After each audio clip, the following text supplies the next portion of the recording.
Kami dari kelompok 1 ingin mempresentasikan hasil seminar manajemen keuangan tentang investasi dan reksadana. Sebelumnya, perkenalkan, nama saya Alifa Abriati dengan NIM 64232419. Nama saya Adelia Wulandari dengan NIM 64232451.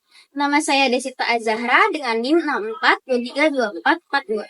Nama saya Anggia Prita dengan NIM 6423-2013. Nama saya Rifka Lumbandol dengan NIM 6423-2345. Selamat menonton! Yang pertama kita akan membahas investasi. Apa sih itu investasi? Investasi adalah penempatan dana pada aset dengan tujuan mendapatkan keuntungan di masa depan. Investasi terbagi menjadi dua jenis, yaitu jangka pendek dan jangka panjang. Contoh jangka pendek itu seperti deposito yang liquid dan beresiko rendah, serta jangka panjang yang contohnya itu ada seperti saham dan real estate dengan potensi imbal hasil tinggi.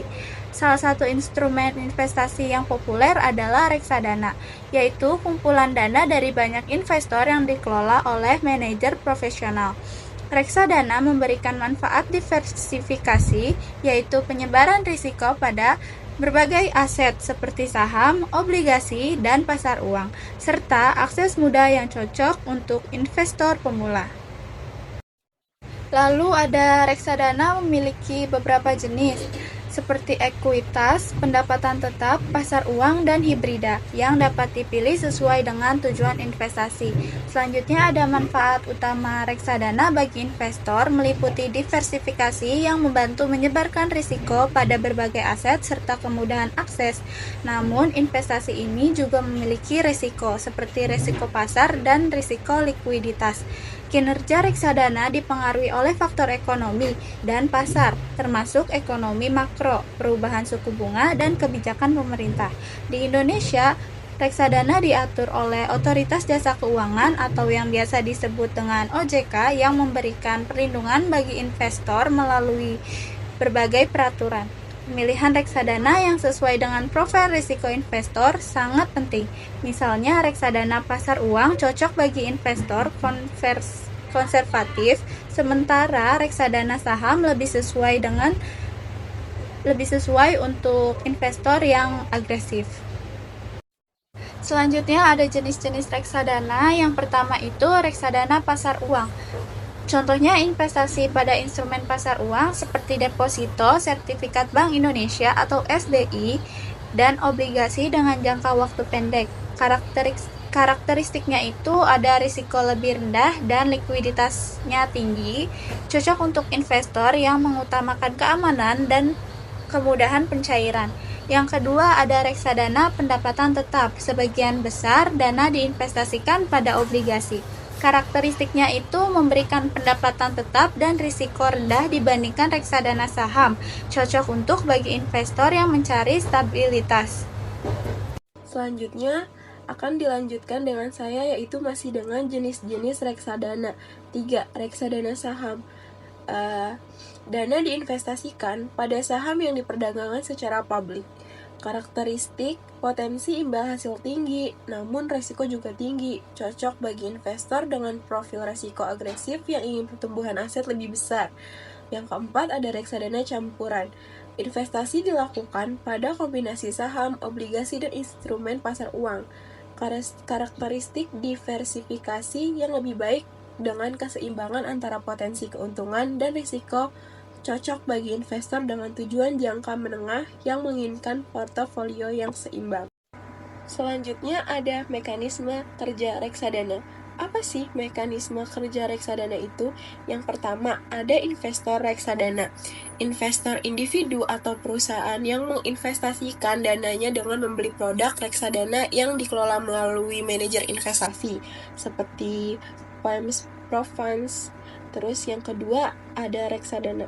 Reksadana adalah wadah untuk menghimpun dana dari investor yang kemudian diinvestasikan oleh manajer investasi. Selanjutnya yang ketiga ada manajer investasi. Manajer investasi itu apa sih? Manajer investasi itu adalah pihak yang mengelola dana investor dalam portofolio efek. melakukan analisis dan strategi investasi dengan persetujuan Otoritas Jasa Keuangan atau OJK. Yang keempat ada portofolio efek, kumpulan surat berharga seperti saham dan obligasi tempat manajer investasi menanamkan dana investor. Mekanisme kerja reksadana yang ketiga ada bank kustodian, lembaga yang menyimpan dan melindungi aset investor bekerja sama dengan manajer investasi dan memiliki izin dari OJK dan Bank Indonesia atau yang disebut BI. Dan yang keempat ada kontrak investasi kolektif atau yang disebut juga KIK, kontrak antara manajer investasi dan bank kustodian untuk mengatur pengelolaan dan penyimpanan aset kolektif investor. Perbandingan antara reksadana dan investasi deposito. Yang pertama ada pengelola. Reksadana dikelola oleh manajer investasi, deposito oleh bank. Dan yang kedua ada likuiditas. Reksadana bisa dicairkan kapan saja dalam 7 hari kerja. Deposito hanya bisa dicairkan saat jatuh tempo atau dengan penalti. Yang ketiga ada pajak bunga. Deposito kena pajak 20%. Keuntungan reksadana bebas pajak. Dan yang keempat ada modal minimum. Reksadana mulai dari 100.000 deposito umumnya 10 juta. Dan yang kelima ada jangka waktu. Deposito memiliki jangka waktu tertentu dari beberapa bulan hingga tahun. Perbandingan keuntungan dan resiko reksadana dan deposito. Keuntungan, deposito mempunyai keuntungan dari bunga tetap, dan reksadana mempunyai keuntungan dari pertumbuhan nilai aset dalam portofolio. Dan adapun resikonya, deposito mempunyai resiko bunga turun karena inflasi, penalti jika dicairkan sebelum jatuh tempo. Dan reksadana mempunyai resiko yang nilai investasi menurun karena fluktuasi pasar. Menilai potensi kinerja investasi reksadana di masa depan. Yang pertama, kondisi pasar. Menilai kondisi pasar saat ini untuk memproyeksikan kinerja reksadana di masa depan. Kedua, kinerja masa lalu. Kinerja beberapa tahun terakhir bisa memberi gambaran kualitas manajemen, tetapi tidak menjamin kinerja di masa depan. Ciri reksadana yang baik adalah mengungguli benchmark. Yang ketiga, rasio Sharpe.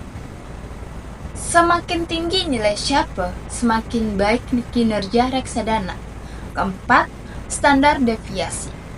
Semakin tinggi standar deviasi, semakin tinggi risiko reksadana. Kelima, return jangka pendek. Return sangat tinggi bisa jadi sinyal risiko tinggi. Keenam, resiko. Pertimbangkan resiko pasar, inflasi, likuiditas, dan kredit obligasi.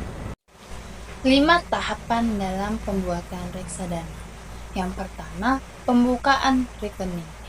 Calon investor membuka rekening di perusahaan manajemen investasi. Yang nomor 2, pemilihan reksadana. Investor memilih reksadana yang sesuai dengan tingkat risiko dan tujuannya.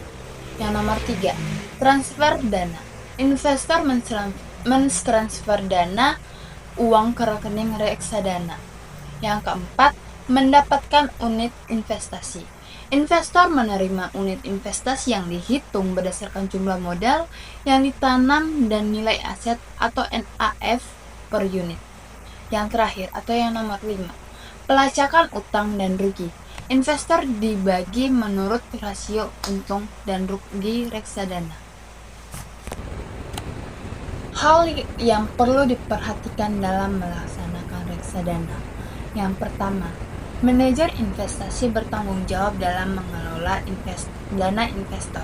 Yang nomor 2, manajer investasi akan mengalokasikan modal pada berbagai efek sesuai dengan kebijakan investasi yang tercantum dalam prospektus.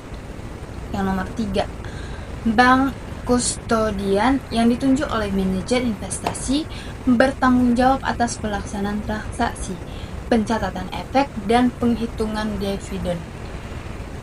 Nomor 4, industri reksadana di Indonesia diatur oleh Otoritas Jasa Keuangan atau OJK.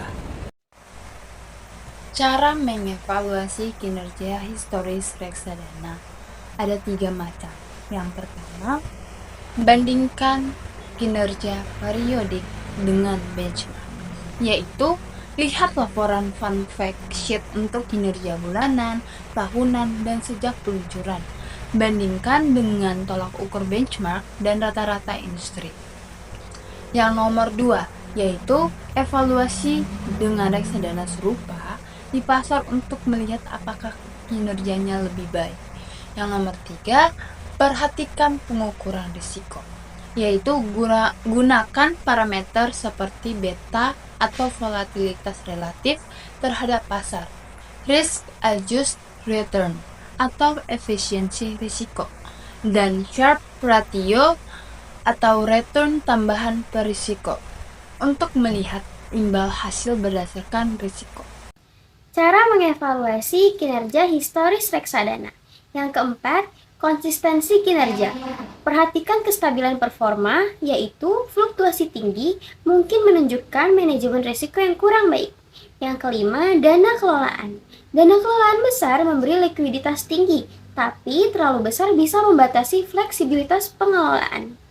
Yang keenam, ada rating reksadana, yaitu gunakan rating dari lembaga seperti Infovesta, Morningstar, dan Bloomberg sebagai panduan tambahan.